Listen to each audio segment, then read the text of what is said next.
please find a card on the table in the back and place that in the offering plate. If you'd like to see the order of service for today, the link is being posted in the chat. Or if you're in person, you can pick up a copy from the table in the back. The chalice is a symbol of our faith, and our chalice lighting marks the beginning of our worship service. I will light mine and share our reading. Then, if you are online, I invite you to light yours, if you have one. And if you like, you can use the chat to post the name of the street where the chalice was lit.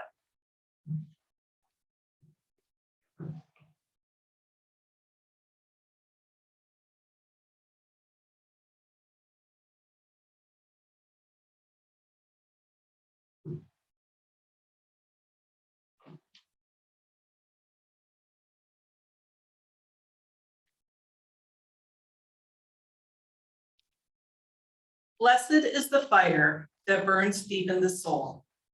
It is the flame of the human spirit, touched into being by the ministry of life. It is the fire of reason, the fire of compassion, the fire of community, the fire of justice, the fire of faith. It is the fire of love burning deep in the human heart, the divine glow in every life.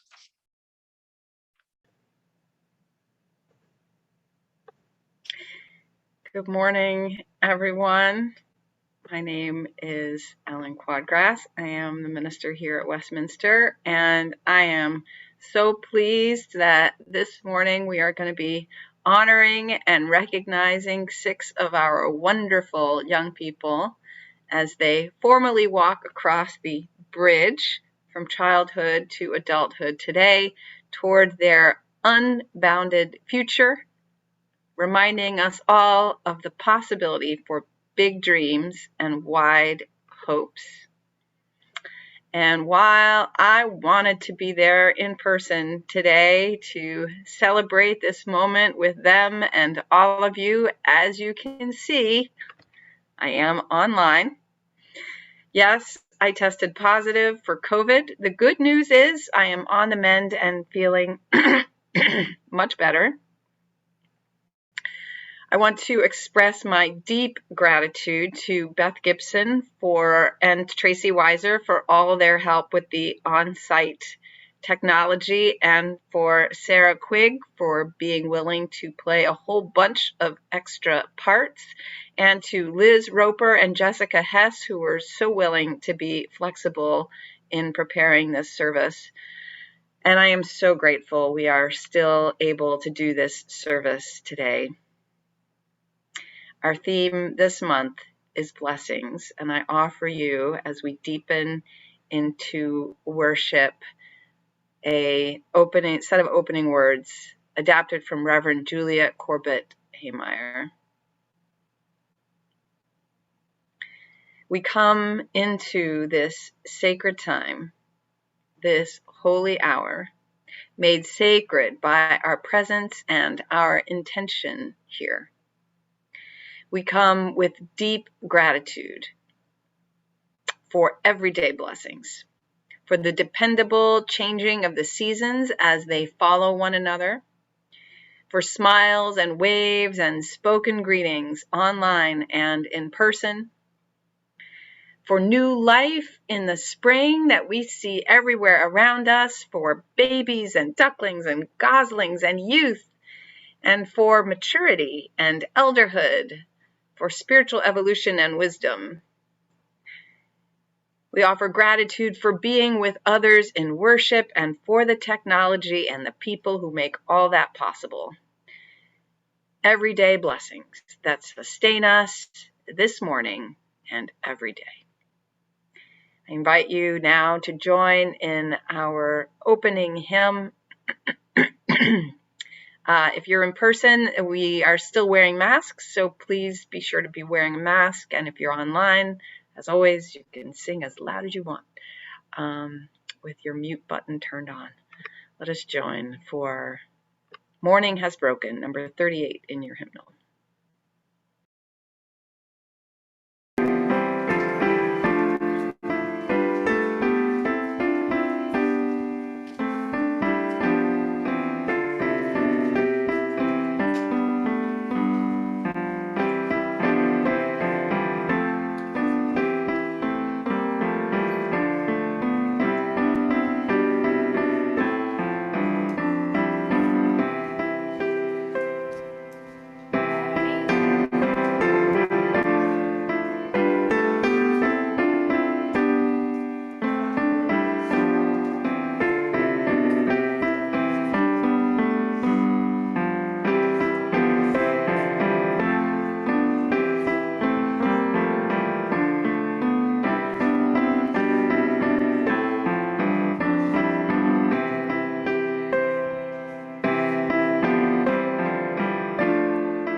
So what Reverend Ellen was binding to us was the unison affirmation. Love is the spirit of this church and service its mission. This is our great covenant, to dwell together in peace, to seek the truth in love, and to help one another. You may be seated. Ta-da! Our Time for All Ages story is The Invisible Web, a story of celebrating love and universal connection, written by Patrice Karst and illustrated by Joanne Lou Vrethoff.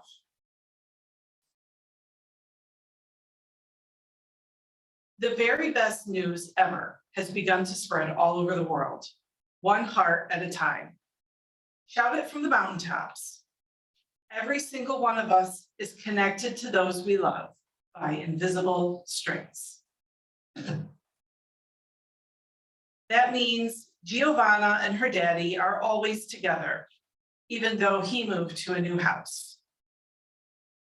Omar can feel the tugs of love from his parents, even though he is living far away at school. Mr. Chang still feels Mrs. Chang close by, even though she died such a very long time ago. And you all at this very moment may feel the string of someone close to you, even though they aren't here. You can't see it, but it is real. Our strings reach to everyone we know. They travel far and wide to family and friends, classmates and coaches, to bus drivers and babysitters, neighbors and pets, to aunts and uncles and grandparents and grandchildren and countless other people. And all of those people have hundreds of strings, soaring high over rocky peaks and across 7 seas, deep into jungles and valleys, and winding through the busiest of cities. All these strings crisscross one another and create a nest that covers the planet, interlacing us together, cradling us forever. The invisible web. The web has no borders and wraps every continent. Within it live butterflies and flowers, starfish and seahorses, lions and ants, rivers and snowstorms, and all human beings. Giovanna, Omar, Mr. Chang, and of course, you and me too. Some say it even reaches to our ancestors and those we cherish in the beyond. One tug on a string sends love to every one of us woven together in this divine tapestry. And that means just one good deed travels across the entire web. Everything is linked. But sometimes folks forget. When they can't feel their strings, they forget about our invisible web. And that's when strings get tangled up.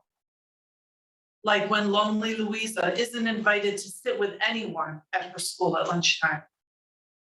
Or when sad Stefano wishes his friend Marcos wasn't so bossy when they played. Or when Mrs. Patel struggles at work without help and she just wants to quit. Even violence and war can erupt when too many of us forget the web. When strings are ignored, they become weak and begin to unravel. But the more people who care for the web, the stronger it remains. The web feels like every parent since the beginning of time, holding and protecting each one of us in millions of gentle arms. What could be stronger than all those hands holding us close? So many supportive fingers can always find a way to untangle strings so that the love can flow again. But it's up to every one of us to spread the word. And our time is right now. As we tell our family and friends, sisters will remind brothers, who will write to cousins, who will call their great-grandparents, who will just nod and smile as if they have always known. If we remember the web and tug at it often, nobody will ever be left out. We will see others more clearly. The people of the world will look into each other's eyes. They will smile at one another. And when one of them cries, they will want to help. And they do. Marcos apologizes to Stefano, who forgives his friend, and they have even more fun playing. Someone helps Mrs. Patel at work and tells her what a great job she's doing. She remembers that she's important and she feels happy. And Louisa feels warm and bubbly inside when a few of the kids in class ask her to join them under the banyan tree for lunch. She knows right then that the invisible web is real. After school, Louisa cries with joy as she strokes her cat, who purrs the news to the stars. And the stars whisper the secret to the clouds, who share it with the songbirds, who serenade the world with the exquisite melody of love at the start of each morning and all during the day, until as the invisible web glitters in the magic of twilight, the owls take over and hoot the news throughout the night. The invisible web is alive. Its time is right now. It breathes as we breathe, pulsating over our earth, the single heartbeat of life and love. And do you know what that makes all of us? One very big family. P.S. I just love being right here in the very middle of the invisible web with you.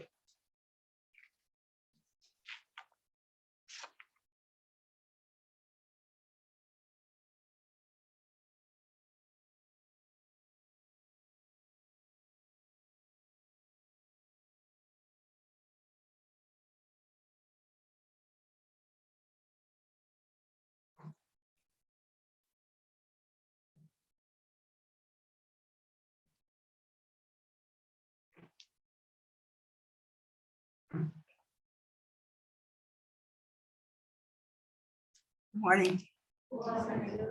My name is Sue Bowens, and I'm a pastoral care associate here at Westminster, along with Camila Bazikowski and Rob DeLong.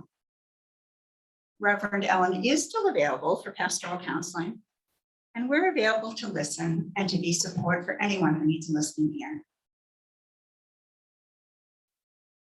As we gather in community this morning, we carry with us both life's hurts and its great joys. Recognizing that joy shared are multiplied and hurt shared can be lightened.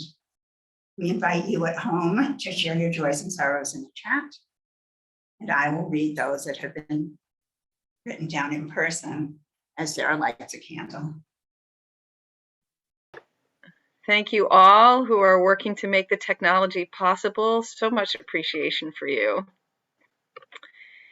And let us begin again. Also, life offers many opportunities to begin again.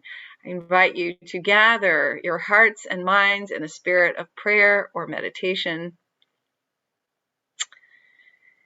Every morning we wake up to life, wishing today that there not be calamity or the unexpected or difficulties in our lives or in the wider world. There is so much going on around us. I invite us to take a moment to just let our hearts break for the news of yet another shooting and another, and unbelievably last night, yet another.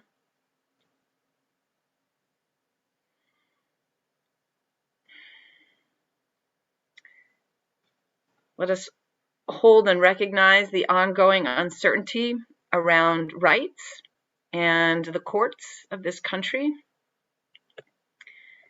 and the sadness around the intolerable war that has continued for over 100 days, unbelievably, and for all the wars everywhere that have gone on for far, far too long.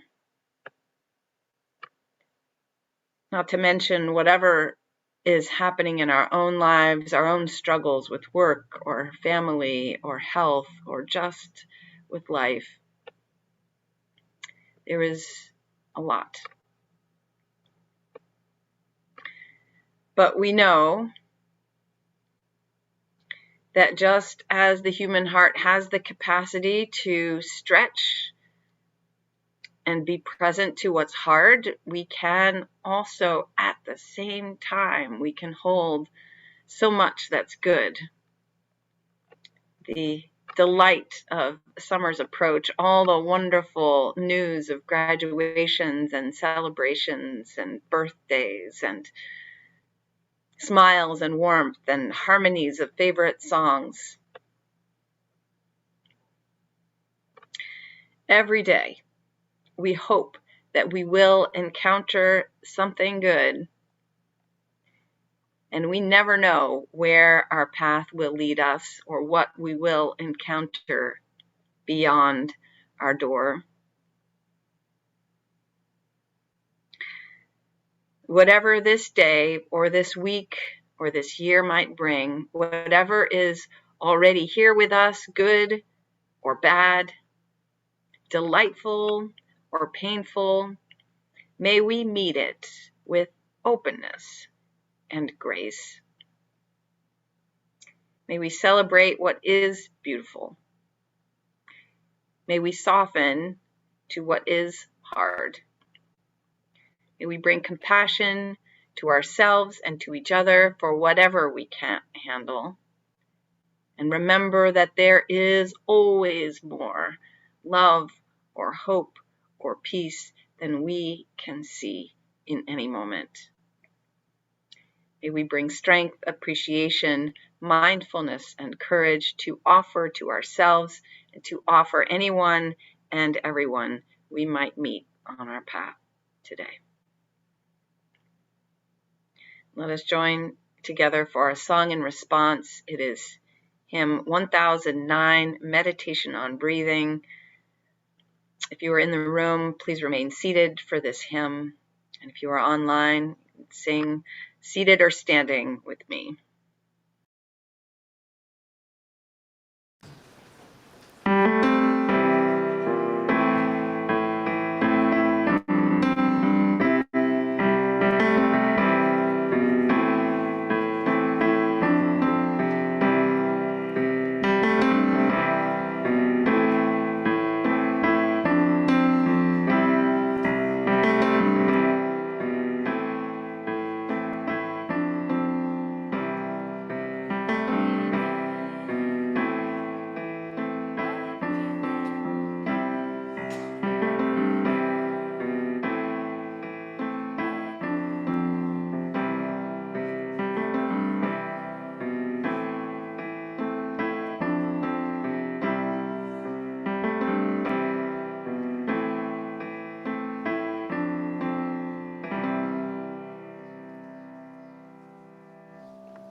Our June recipient of Share the Plate is Yemen Aid. The Yemeni civil war has led to the largest humanitarian crisis on earth. Yemen Aid provides urgent aid and long-term sustainable projects by varying aid from district to district and province to province within the Republic of Yemen.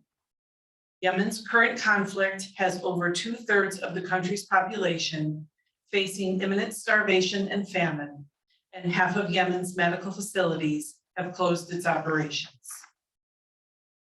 The other half of the offering goes to support all of the other good work of this community. You can donate using the link that is now being put in the chat. If you are here in person, we ask that you use your cell phone to click on the donate button on the Westminster website, or you can leave your offering in the box on the table after the service. The offering will now be given and received with gratitude.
Today, we continue the activity we started at the Coming of Age service that will tie together 6 important services from this year as we continue to create as a congregation a physical representation of our commitments and connections to not only Westminster, but to Unitarian Universalism and all those things that tie us together.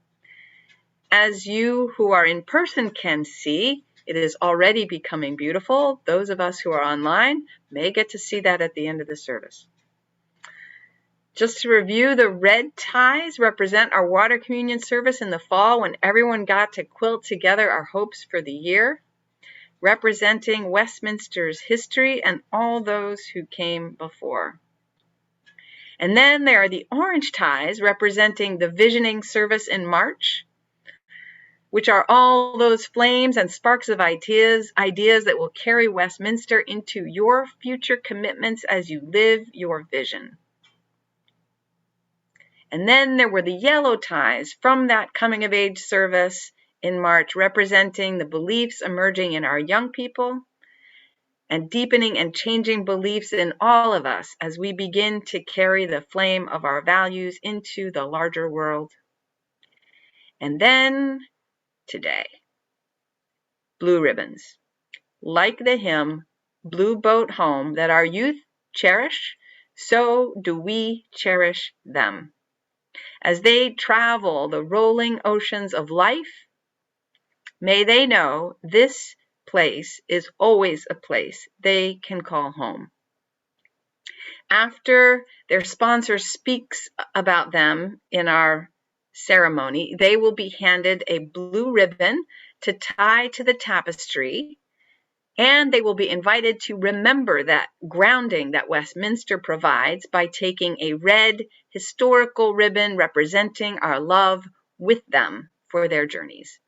And at the end of the service, all will be invited to tie a blue ribbon to represent those wide journeys and our care for them as they travel.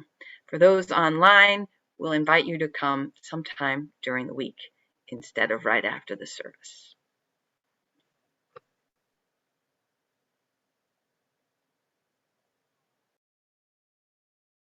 Good morning. In our bridging ceremony, we honor the milestones of transitioning from youth into adulthood. This is an important time in a young person's life. It's a time for bridging youth to leave our religious education program and this community as youth, and to prepare to enter new communities and have new experiences. And it's an important moment in the life of our religious community. It's a time for this congregation to welcome the bridging youth into our community as an adult instead of as a child. There are so many members of this community that have helped to guide and encourage and support not only these young people, but all of the children and youth here at Westminster. I want to take a moment to recognize this year's Religious Education Committee and program leaders. As the pandemic entered its third year, our volunteers and leaders had to be willing to shift and pivot, and they all provided grace and patience as we worked to figure out what our RE program looked like this year. Thank you to Bobby Scott, Claire Karb, Tracy Weiser, Nancy Reed, Brian Quigg, Amy Prisco, and Carson Cambry. Without you, our children and youth would not have been able to engage in religious education this year in person. Thank you. Our YREC, Youth Religious Education Committee, have continued to adapt to the changing times.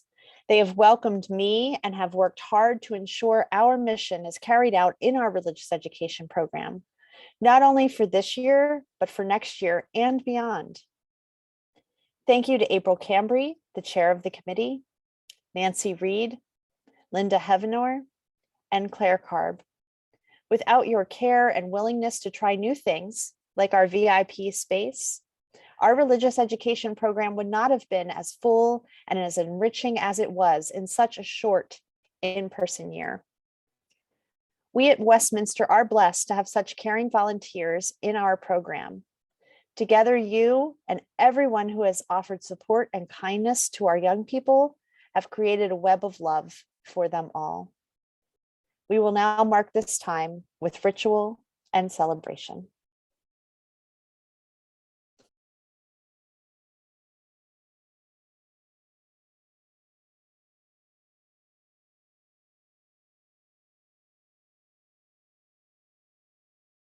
Cambry, Liam Horwood-Smith, Max Reed,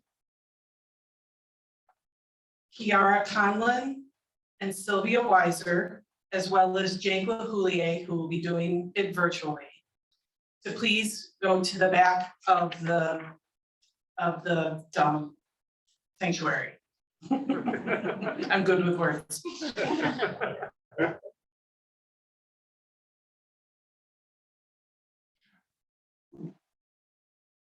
In this ceremony, the bridge has two sides.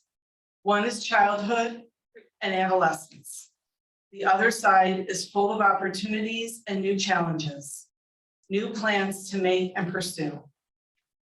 We, the adults of this church community, stand on this other side with our arms open to welcome you, our minds prepared to mentor you and learn from you, and our hearts prepared to share our ongoing journey with you. Our bridge will be a covered bridge.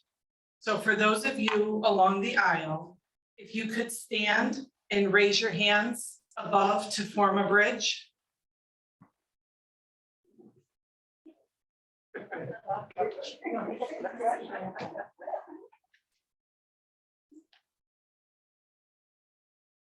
Jordan Cambry, Liam Horwood-Smith, Max Reed, Kiara Conlon, and Sylvia Weiser, and Jake LaHoulier virtually. If you would, please cross this bridge and join us here, where we will welcome you as the young adults you have become.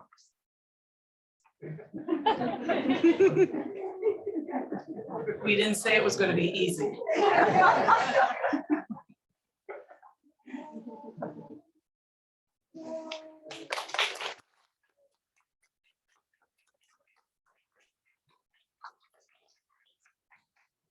I'd like to invite our bridgers to have a seat in the front here. And our sponsors will be coming up to share some thoughts and memories and words on our bridging seniors. At this point, I would like to invite Amy Crawford to come forward to speak to us about Sylvia Weiser.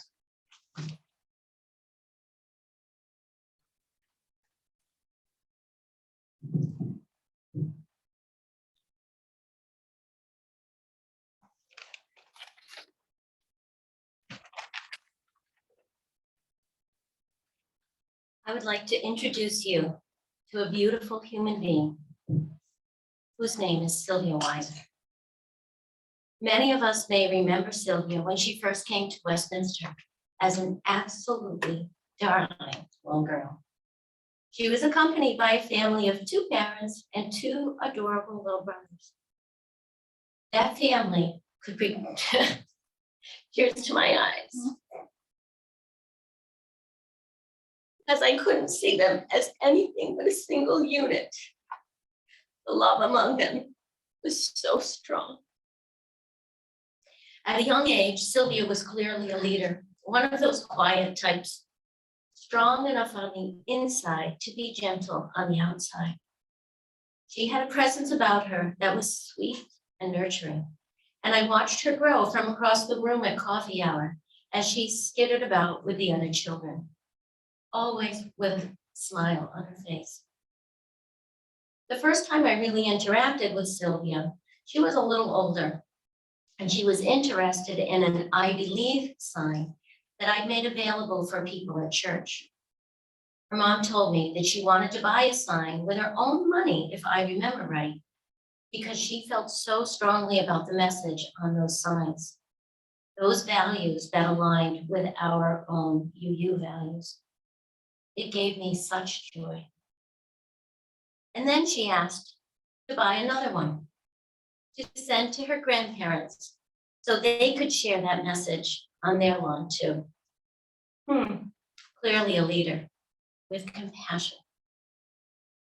Not long after that, I was lucky enough to be paired with Sylvia as she entered Westminster's Coming of Age program.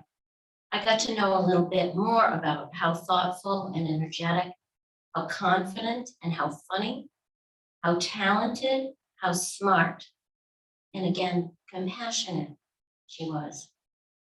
I learned about her skills in theater, and I'll never forget the image of her rising out of a giant tub singing in one of her shining moments in her school musical, and soccer too.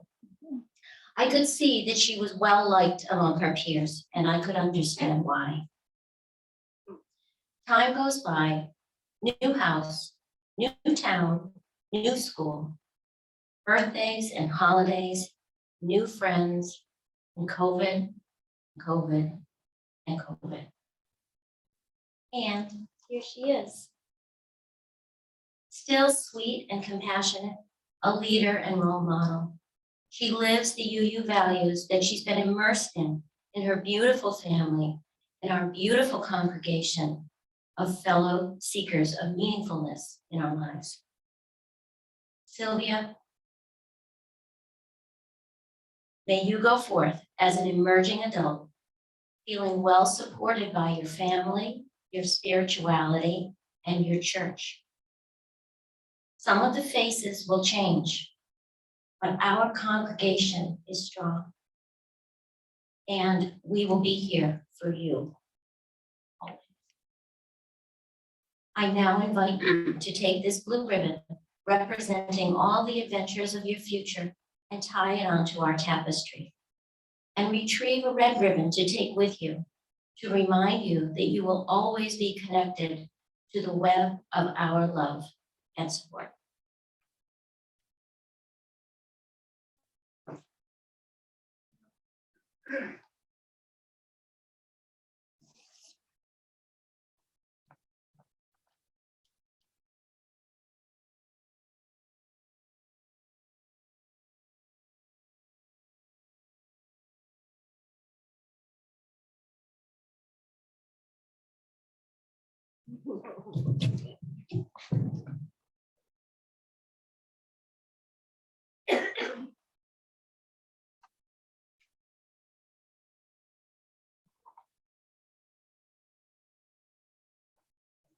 I would now invite Ally DeLong to share a few words on Liam Horwitz.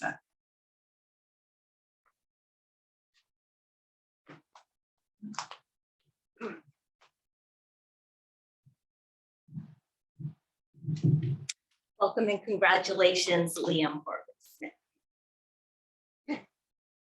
When I agreed to do this, my first instinct was to reach out to Liam's mom so I could review all of the things I've done with Liam, when we did it, what amazing things he accomplished in high school and here at church, what he wants to study in college and what he wants to be when he grows up, blah, blah, blah.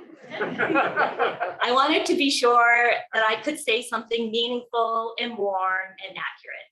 For instance, I know he's a talented and passionate musician, but I don't know all the details. Then I said, no, I got this. Realizing I had my own relationship with Liam. I've known him since he was 11, when I was taller than him, and had my own experiences to draw from. Most of my time with Liam was preparing for sharing locker, packaging soap, maxi pads, or sponges, and preparation for the monthly openings. It was a great social activity, and we would chat about this and that while working, and I would hear about what he was up to, excited about, or struggling with. We discussed the bigger picture, of course, helping our community and making people's lives easier. So we always tried to fit as much soap in the tubs as we could. As time passed and Liam hit high school, got his license, and the pandemic kept us from meeting as a group, Liam took over the packaging. He didn't need to do that. He certainly had enough on his plate. And I'm talking, he took over for years. I still brought in the supplies, which meant we needed to communicate. So every month there was the obligatory series of back and forth text messages. And while writing this, I went back to them. These texts were so easy, so natural, so kind. Yep, got it. 100 soaps done, candy bagged up. And I appreciated how reliable Liam was. So that's one good thing. As I was preparing for today, I came across a nice blurb, as we all do, over Facebook. It was called Small Kindness. The focus was on the small things one person might be able to do to help make the world a better place. So to paraphrase, the beginning of Small Kindness was about the little kindnesses people do naturally for each other, like saying bless you when someone sneezes. And then it goes on, and here I quote, "We have so little of each other now, so far from tribe and fire, only these brief moments of exchange. What if they are the true dwelling of the holy, these fleeting temples we make together when we say, here, have my seat, go ahead, you first, I like your hat." That's the end of the quote. My texts with Liam were short and sweet, but always had a resounding yes, and how can I help? And soaps are done, candy is packaged. But now in hindsight, I see there was this same holiness to it. Because really what was said was, we can do this. I got your back. You've got mine. And yes, I will help. And yes, I will do that. And yes, have a great day. The world holds a special place for Liam now and will for years to come. We need you, Liam. The world needs you. I am so impressed by you and am proud of the young man you are. You are holy and your future is bright. And now I invite you to tie a blue ribbon representing the adventures of your future and retrieve a red ribbon from our tapestry to remind you that you will always be connected to the web of our support. Yes. Not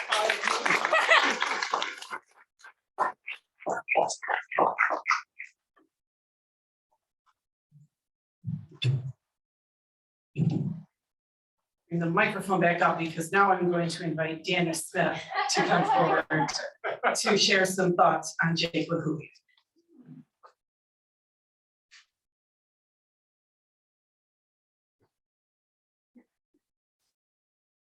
You almost did it high enough, sorry. I've known Jake LaHooey for probably 8 years since we joined the church. Our sons are the same age and we're friends with Kristen and Jeff. So we spent a lot of time together as families and really have enjoyed seeing Jake grow into this awesome young man that he is. The things that I noticed about him pretty early on, at least around adults, he was very quiet, probably a little bit different around his friends, but he was really, really intelligent and very curious about the world and determined. Some might call that stubborn, but determined, I think, is a different word, a kinder word to use. When he became passionate about something, he really wanted to learn about it and to dig into it, which I really appreciated. He continues with those trends through high school and as he prepares for the next step in his journey. I wanted to find out from Jake some of the things that he wanted me to talk about. And here are 3 things that he asked me to share with you all. One, that UU principles taught him to respect and accept everyone, which I think that's what it's all about. Number 2, that the service trip to New York City for coming of age changed his perspective and taught him to empathize rather than judge. And number 3, coming of age also helped him to understand spirituality and other religions to find my own beliefs. So, Jake, my hope for you is to continue on this journey as you start your next chapter, that you continue to grow, to learn, to push back, to advocate for a better you and a better world. You can't tie a blue ribbon, but I'll tie the blue ribbon for you, which represents all the adventures of your future. And I'll get you a red ribbon to drop off at your house to remind you that you'll always be connected to the web and to our love and support. So best of luck, Jake.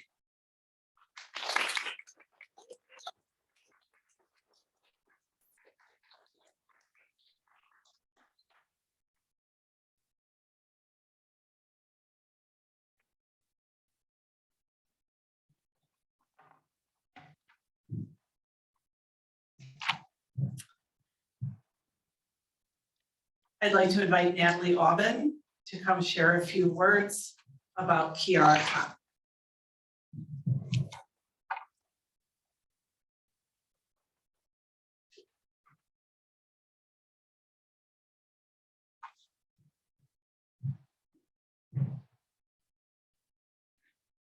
Oops. Hi, my name is Natalie Alden. And whoops. And I'm a klutz. Otherwise known as Auntie. And it is an honor to introduce Kiara Conlon for this bridging ceremony. And I'm sorry, but I'm probably going to embarrass her because I'm her auntie. How do you introduce a girl like Kiara? Kiara is my very lovely niece and such an amazing part of our family story. I first met Kiara as a very young girl. She was 15 months old, I believe, and her family were returning from China to bring her to our love into our arms. And the flight was so late. And they did not get in until 12:30 at night. But Dan and I were still there. We held out because we wanted to be there to greet her and to let her know that she had our love on the start. I love spending time with her. And during family gatherings, we can often be found in the kitchen preparing food and chatting about so many topics, especially family history and family peculiarities. Kiara is an artist of so many mediums: piano, drawing, so many pencil drawings, origami, and crochet, to name a few. She is an avid reader and a lover of the natural world, anime, and her mischievous cat, Yeye. She is a published poet and also won an award for a short story she wrote after interviewing a Holocaust survivor. Kiara has been involved in Girl Scouts, where she learned leadership skills and volunteering. At Westminster, she has been involved in sharing locker and babysitting in the nursery. Kiara graduated from the Green School yesterday. Green concentrates learning about social issues, global awareness, and sustainability. In 2020, she traveled with her class to Cambodia and Vietnam. She told me about how they learned about the rats in Cambodia, that they go out and search for the mines, and how these rats, how they're treated like these very precious beings, because they are. She is a member of the National Honor Society and has several academic awards. In the fall, Kiara will be attending Curry College in Milton, Massachusetts, where she will study forensic science and biochemistry. How do you introduce a girl like Kiara? How do you hold a moonbeam in your hand?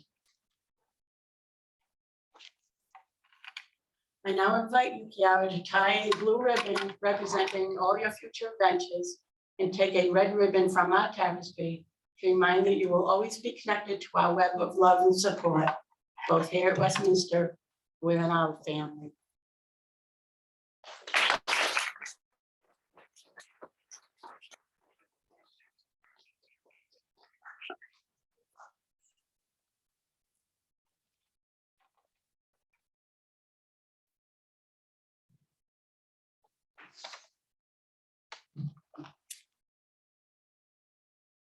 I'd like to invite Amy Prisco up to share a few words about Max Reed.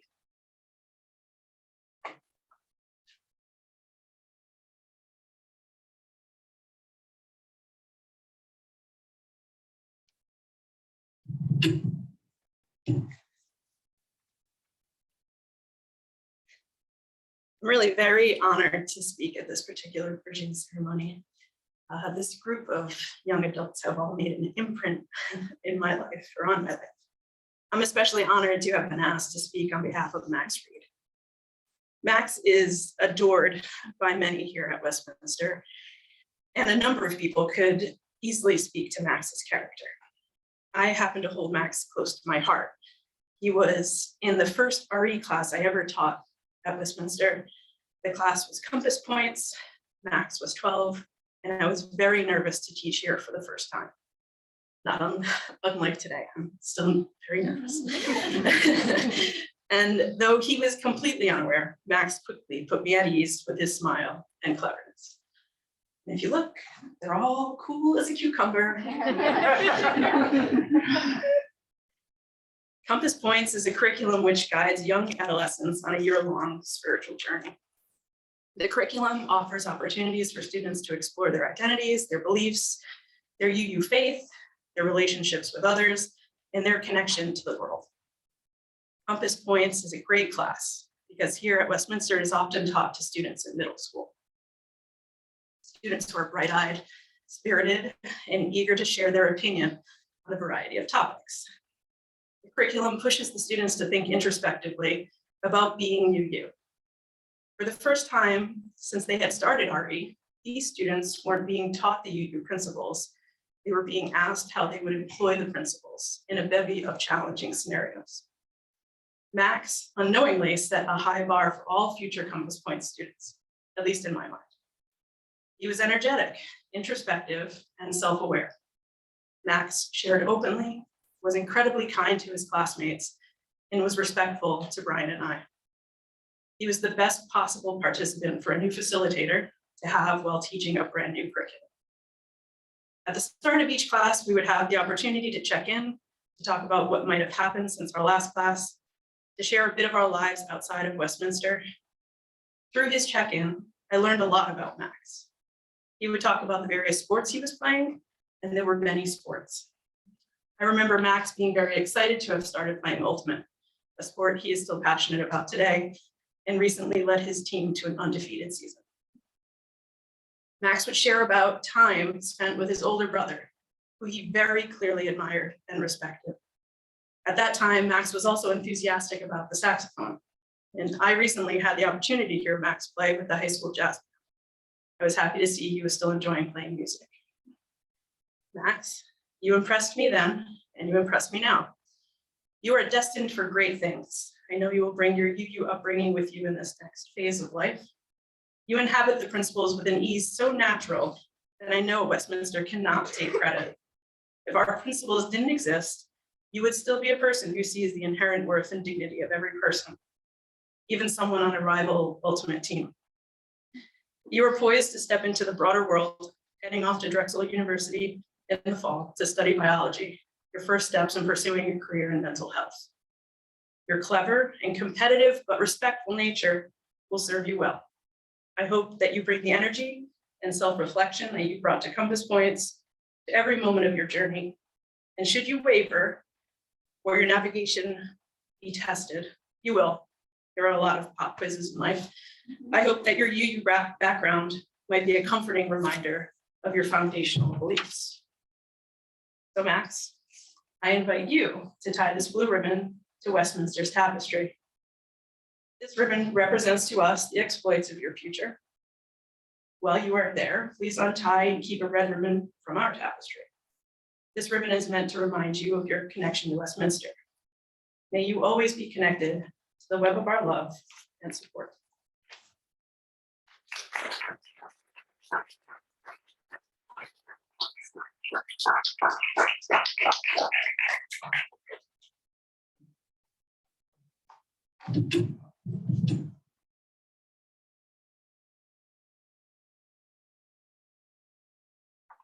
And last, but absolutely very much not least, I am thrilled to have been asked by the Cambry family to speak to you about Jordan Cambry. In my early days at Westminster, I mostly knew Jordan as my daughter's friend's big sister and my friend's older daughter. And I interacted with her occasionally through religious education and social events with her family. I really got the chance to know Jordan in earnest when I had the opportunity to be her coming of age mentor 3 years ago. We got to spend a year meeting up for coffee and having conversations. And that's when I got to learn what a deeply thoughtful and intentional person she is. Talking to her about things that matter to her. Things like her dance classes, running cross country, her numerous and sundry pets, her favorite classes at school, to bigger things like social justice, climate change, and helping the less fortunate. Since Jordan completed coming of age, she and I still get to chat regularly at services. We had a lot of fun co-directing one of our holiday pageants with Sylvia Weiser in 2019. And we regularly get to work together at Sharing Locker, where I still get to talk to her about things that matter to her. Plus, she is still my daughter's good friend's cool big sister. I so enjoy getting to spend time with this funny, hardworking, passionate, I'm sorry, and deeply kind person.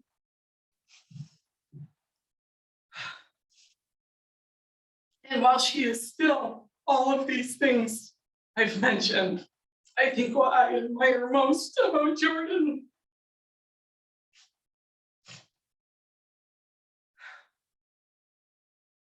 is her genuine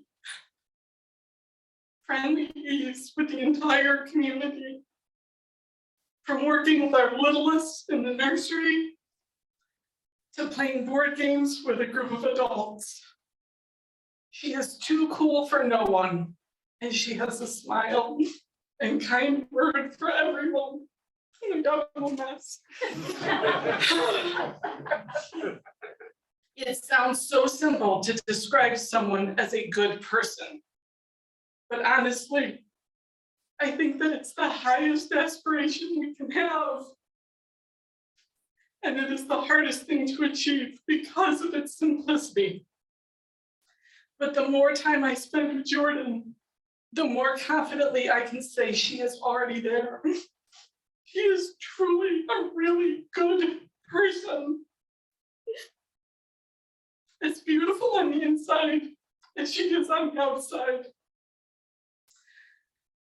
As you can tell, this is a bittersweet morning for me. I am so excited for you as you embark on this next chapter, graduating and beginning at Clark in the fall. But I will really miss seeing you around Westminster and East Greenwich. I look forward to hearing about all of your new adventures when you visit us. And you will always have a home here at Westminster. I hope this next chapter brings you interesting challenges, amazing opportunities, and a wide world of joy. So Jordan, I now invite you to come up and take this blue ribbon representing all the adventures in your future. And I also invite you to retrieve a red ribbon from our tapestry to remind you of all the love and support waiting for you that will always be with you from Westminster.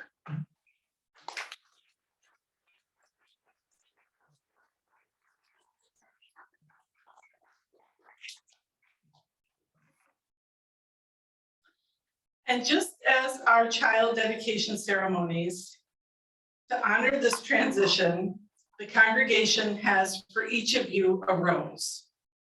Well, unlike the roses we give our child dedications, which have their thorns removed, the roses we give you now still have their thorns. This is a recognition of your growing ability to handle all of life, the beautiful and the painful parts. As we offer you each a rose, we also have a gift for each of you.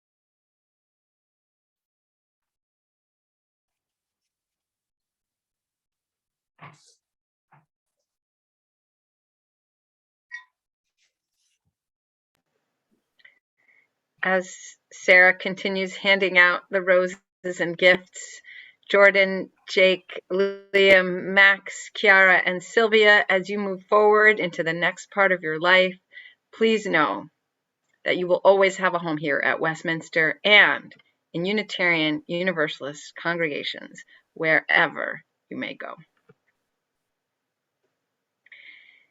And for a few closing thoughts here, adapted from Jane Truran. Today, we have honored the youth among us who are stepping beyond and away and toward an open future. Today, we are celebrating your hopes and dreams.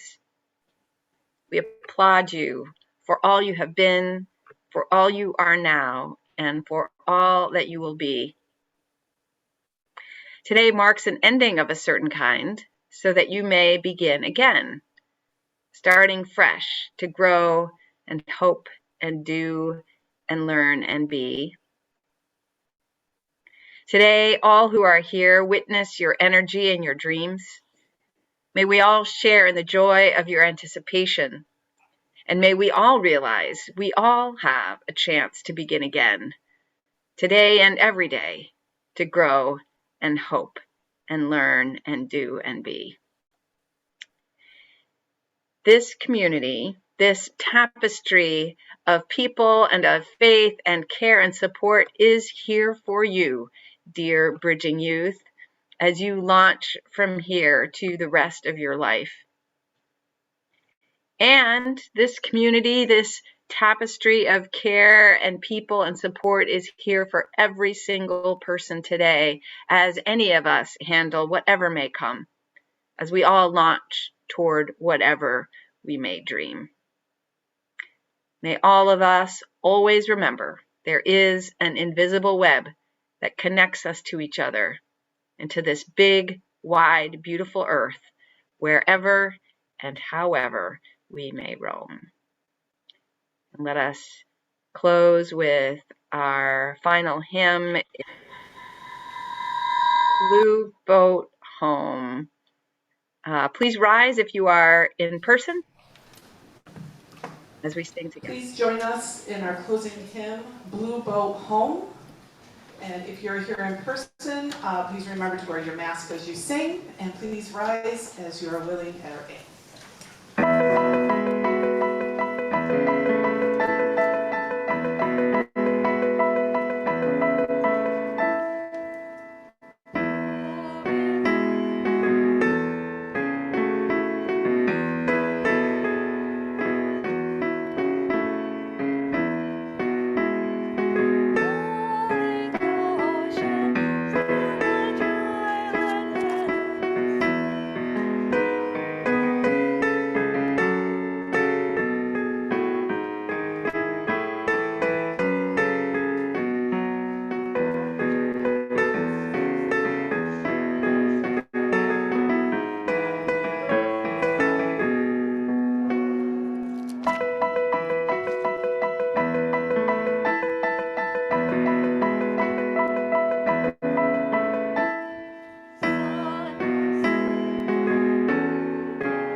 We just invite all of you to tie your blue ribbons to the tapestry at some point before you leave.